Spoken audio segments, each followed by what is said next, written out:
The music was too loud, the laughter too sharp, the chandelier light scattering across the ballroom like it was mocking her. Amelia Parker sat alone at the corner table, her fingers twisting the hem of her borrowed dress until the threads threatened to snap. This was supposed to be her best friend's wedding, a night of joy, love, and celebration. Instead, it felt like someone had cracked her chest wide open and left her heart exposed. On the dance floor, spinning beneath glittering lights, was Daniel the man she once planned her future with?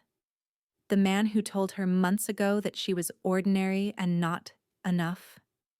Now he held his new fiancée close, dipping her low like Amelia once dreamed he would do with her. Her chest burned as the room cheered and clapped, while all she wanted was to vanish. A chair scraped beside her.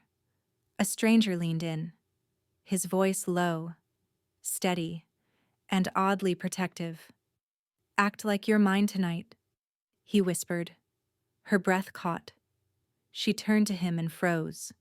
He was older, early 30s perhaps, with sharp features and gray eyes that seemed to see right through her. His suit spoke of wealth without needing labels, and his presence filled the space without force. When Amelia whispered what he only reached for her hand and said, "Trust me," before she could think, he was guiding her toward the dance floor. Heads turned, conversations stilled. For the first time in years, Amelia wasn't invisible. She was spinning under the lights in the arms of a man who exuded effortless confidence, while Daniel's gaze hardened from across the room. "You're trembling," the stranger murmured. "Because this is insane," she muttered, though her body leaned closer to his warmth. He studied her with unnerving intensity. "Or maybe it's exactly what you need." When the waltz ended, applause erupted, but he didn't release her hand. Instead, he led her toward the bar, introducing himself as Adrian Vale. The name meant little to her, but whispers rippled through the guests.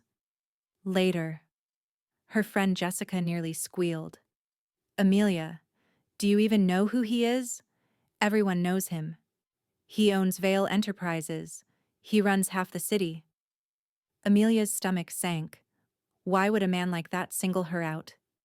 Adrian only smiled faintly, unbothered by the attention, and told her, "Sometimes the right people show up before you can ask." The night blurred. Adrian never left her side. He introduced her to people who once would have ignored her, said her name with a weight that made others listen, and treated her as if she wasn't ordinary at all. Yet the real shift came later, when Daniel found her on the balcony. His voice cut the night like a blade. "We need to talk." For a heartbeat, Amelia nearly gave in to old habits, to the ache that had always pulled her toward him, but Adrian's jacket weighed on her shoulders like armor. "I don't think we have anything left to say, Daniel," she whispered, her voice trembling but firm. Adrian added quietly, "She doesn't have to prove anything to you." Daniel's jaw tightened, but after a bitter scoff he disappeared back into the ballroom. Amelia exhaled, shaken but strangely lighter. After the wedding ended, Adrian walked her through the quiet city streets. She tried to brush off his insistence, but he only said, "Humor me." They passed the bookstore she loved, and when he noticed her gaze, he asked if she read. Her cheeks warmed as she admitted she did. "Mostly secondhand novels. Stories feel like places I can breathe," she said. Something flickered in his expression. "Funny. I used to think the same. Having everything doesn't mean you feel at home anywhere." Beneath his polish, she saw loneliness too. By the river, Amelia finally asked what had haunted her all night. "Why me? Why pull me onto that dance floor?" Adrian leaned back, watching the skyline. "Because you weren't pretending. Everyone else was putting on a show. You were real." His words struck deeper than she wanted to admit.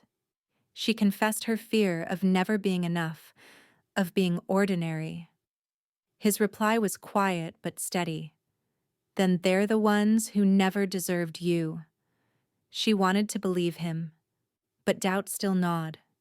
When they finally parted, his hand lingered on hers, and she walked home wondering if the stranger had saved her or if he had begun something she wasn't ready to understand. The week after, her life returned to routine. She scrubbed tables at the cafe where she worked, poured lattes until her feet ached, and tried to convince herself that Adrian's presence at the wedding was a fluke. But every evening her phone buzzed with a short message from him. Simple notes, "Did you eat today?" or "Clear your evening walk." Nothing grand, but steady, consistent. She told herself it was temporary, that a man like Adrian Vale couldn't really mean to stay in her orbit. Yet he did. When Jessica called to tell her Adrian was bringing her to the Harbor Foundation Gala, the event of the season, Amelia froze. She looked around her tiny apartment, its peeling paint and cluttered shelves, and whispered, "I don't belong at things like that." But when Adrian asked her directly, his gaze calm and unwavering, she found herself nodding. The night of the gala, she slipped into a borrowed gown, her reflection unfamiliar and elegant. When Adrian arrived, his gaze swept over her before landing on her eyes. "You look perfect," he murmured, and somehow it didn't sound rehearsed.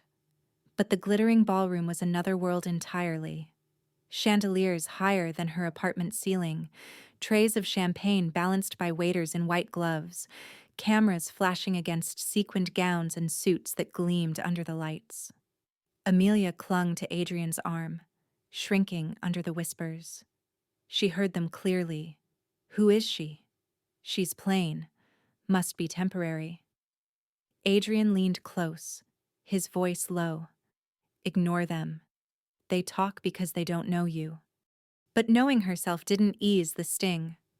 At dinner, a sleek woman with diamond earrings leaned forward with a syrupy smile.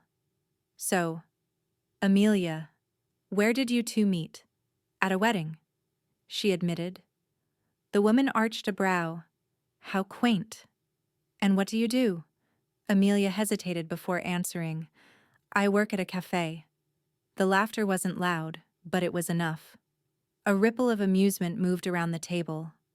Adrian's jaw tightened as he cut in. "Her work is honest, and I respect that more than people who measure worth by a paycheck." Silence followed, but Amelia's hands trembled. She excused herself, overhearing whispers as she slipped away. "She's just another charity project." Adrian always grows bored. Girls like her don't last. The words pierced her deeper than she wanted to admit. Amelia fled into the cool night air, her chest tight, the borrowed gown heavy against her skin. She barely made it down the marble steps before tears blurred her vision. Adrian caught up minutes later, his voice urgent but careful. "Amelia." She shook her head, backing away. "Don't follow me. You dragged me into a room where everyone laughed at me, where I was nothing all over again." Adrian's gray eyes softened, but his voice remained steady. "You are not nothing." Her laugh cracked into a sob. "I pour coffee for a living. Adrian, I borrow dresses. I don't belong in your world." And tonight proved it. Silence stretched as she trembled before him. "Finally," he said. "Then maybe it's my world that doesn't deserve you." The words should have comforted her, but they didn't. She shook her head. "I can't be your project or your distraction. I need to find who I am without being humiliated for it." Adrian didn't argue. He simply nodded, acceptance in his eyes. "Then find yourself, Amelia. But don't ever believe you're ordinary again." She turned before he could see her tears, walking into the night, her heart torn between loss and relief. The days that followed were heavy. The gown lay crumpled in its bag like a reminder of her humiliation. Amelia threw herself into work at the cafe, the hiss of the espresso machine and the clatter of mugs grounding her in the familiar. She dreaded the whispers from customers who had seen her photographs beside Adrian at the gala, but instead, some smiled, others looked at her differently. An older woman, a regular with chamomile tea, leaned across the counter and said softly, "You held yourself with grace, dear. Don't let anyone tell you otherwise." The words lit a spark Amelia didn't know she needed. Weeks passed. She stopped waiting for Adrian's texts. She filled her evenings with small things she had once abandoned sketching in her old notebook. Jogging by the river, browsing thrift shops. She even applied for evening business classes at the community college. She wasn't sure where they would lead, but for the first time, she wanted to build something that was hers. When Jessica called to check in, Amelia admitted, "I feel like I'm becoming someone I actually like." Jessica paused, her voice warm. "I'm proud of you." Still, thoughts of Adrian lingered. His steady gaze, the way he made her feel seen, haunted her more than she wished. But she reminded herself love couldn't be about rescue. She had to stand on her own first. And slowly, she was learning. One golden evening, Amelia locked up the cafe after closing. The sun dipped low, painting the city streets in amber. For the first time in years, she felt light. Not because of borrowed beauty or someone else's approval, but because she had chosen herself. As she turned to head home, she froze. Leaning against a sleek black car at the corner was Adrian Vale. His eyes found hers instantly. Her pulse quickened, but her steps did not falter. "You're persistent," she said, folding her arms. Adrian pushed off the car, his hands slipping into his pockets. "Not persistent," he replied evenly. "Patient. There's a difference." She raised a brow, patient for what his answer was simple. "For you." Weeks ago, those words might have broken her. Now, they made her stand taller. They walked side by side along the quiet street, the city hum fading as dusk settled. Amelia let the silence stretch, testing whether she still felt small beside him. She didn't. Finally, she asked, "Why come back? You saw me leave. You let me walk away." Adrian nodded slowly. "Because you needed to, and because I didn't want to be another man who tried to cage you. You were right. I can't save you. I can only stand beside you if you'll let me." Her steps faltered. The honesty in his voice cut through her defenses. "I don't want you because you fit into my world." Adrian continued, "I want you because you made me want to step out of it. The night I saw you at that wedding, I saw someone who reminded me what it means to be real, and I'm tired of pretending." They stopped at the edge of the river. Amelia leaned against the railing, the water glittering below. "I've spent so much of my life trying to be enough for someone else," she admitted. "Daniel, my family, strangers in rooms I never belonged in. I thought if I acted perfect, maybe someone would finally choose me." She turned, her voice firming. "But I've learned I don't need to be chosen. Not anymore. I've chosen myself." Adrian's gaze softened, and for once, he didn't interrupt. He let her words hang in the air. Her throat tightened. "So if you're here because you think I need saving, you're wrong." Adrian stepped closer, deliberate and steady, until the space between them pulsed with unspoken electricity. "I'm not here to save you, Amelia. I'm here because I don't want to miss the chance to love you, if you'll let me." Her heart pounded. She searched his face for pity or arrogance, but all she found was sincerity. She smiled faintly, shaking her head. "You're infuriating." His lips curved. "So I've been told." For the first time in weeks. Amelia laughed, light and free. They stood together as the city lights flickered on. Adrian offered his hand, waiting. Amelia stared at it, then at her reflection in the river. She wasn't the broken girl at the wedding anymore. She was stronger now. She slid her hand into his, not because she needed to, but because she wanted to. Their hands intertwined, not with urgency, but with a quiet steadiness that surprised Amelia. She expected fireworks or the sweeping drama of a movie ending. Instead, it felt like warmth after a long winter, something simple but profound. Adrian didn't rush her.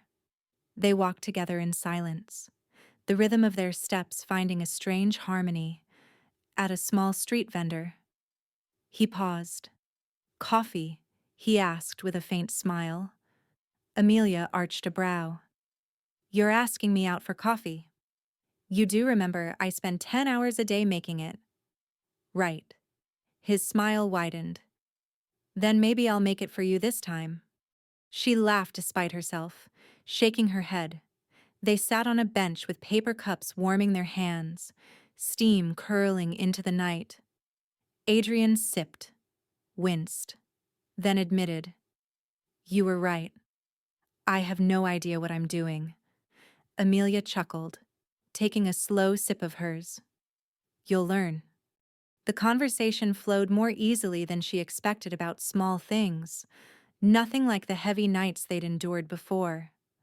Adrian told her about sneaking out of board meetings just to breathe.